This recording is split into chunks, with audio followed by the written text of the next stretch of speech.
I went down on my younger cousin during quarantine. I don't regret it. I live alone, so I got quite lonely several weeks into quarantine, which worked out perfectly because my younger cousin Liz, who was a freshman in college, needed a spot to stay due to school canceling from the virus. I had an empty room left where my ex-wife moved out and got divorced with me.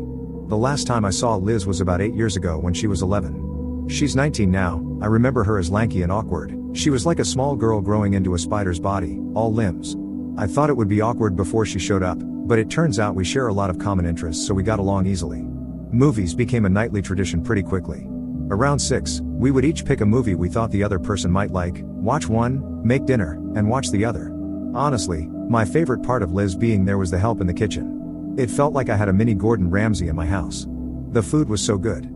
I had my fair share of junk food and pre-made pizza making because my ex-wife grew up eating cereal, junk food, and frozen dinner. Dinner with Liz each night was the beginning of the end for me. I would constantly catch myself reaching out to touch her lower back like I had with a few times I did with my wife, or just staring at the back of her neck, her hair tied up while she focused on some mundane tasks like chopping up an onion and resisting the urge to gently kiss her on the shoulder. Last Monday was the first time I caught an idea that she might be interested in me.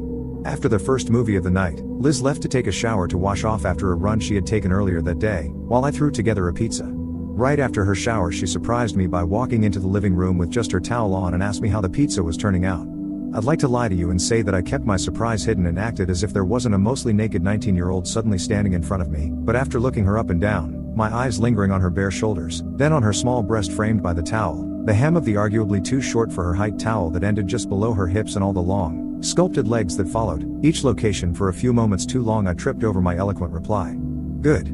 Like a professional middle schooler.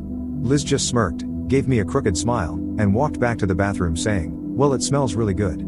It took me a while to regather myself after seeing so much skin, but I was able to rebuild my composure and push thoughts of certain barely covered areas into a small bowl. But sturdy cage and adjust my pants. As I was pulling the pizza out, Liz walked back into the living room, thankfully wearing more clothes, an old baggy hoodie that was one of her favorites and some dark black running shorts.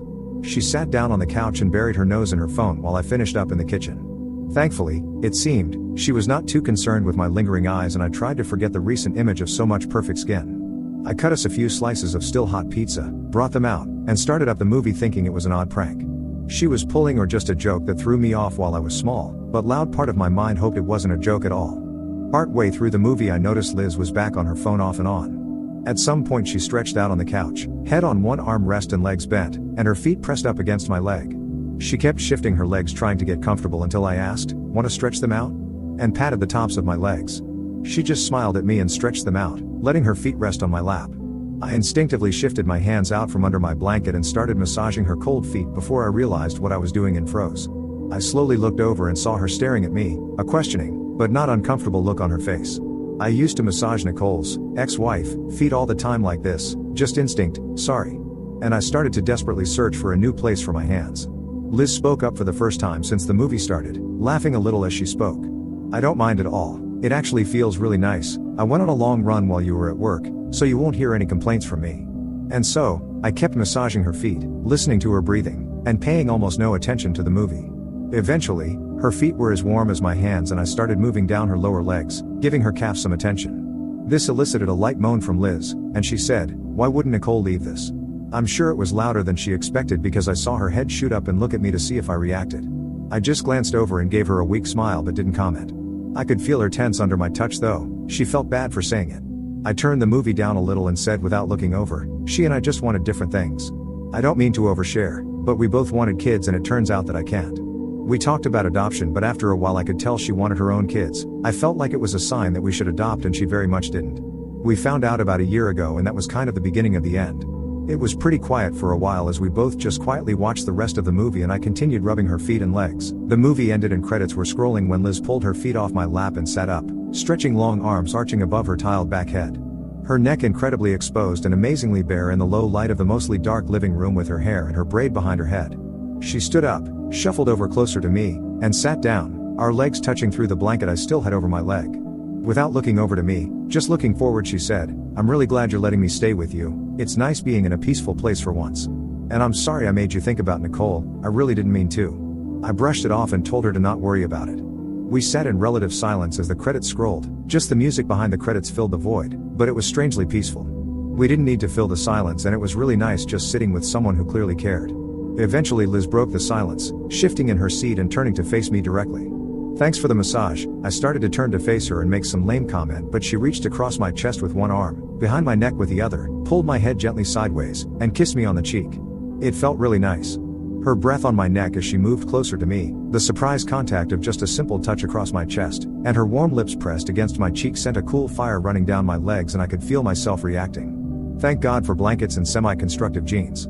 She lingered for a few moments and I could tell she was staring at me, searching for a reaction. I knew I couldn't stay there for long and make a good decision, so I gently took and moved her hands off my neck, stood up and said, "I still need shower, mind putting the pizza away?"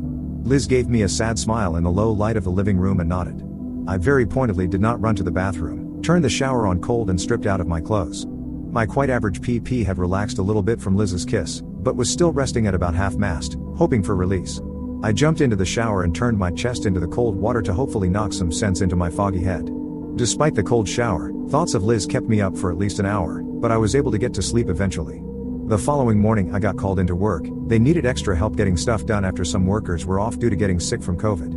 I told Liz I'd be home kind of late and to not wait for me for dinner. Well, the mess up at work was worse than I expected, and I ended up getting home right after 9 p.m., stressed and ready for a shower.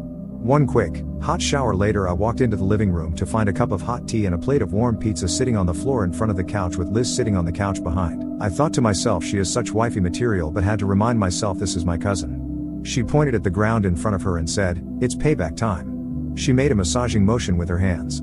She has some freakishly strong hands, so when she started working my shoulders and neck I couldn't think of anything except the exact moment we were in.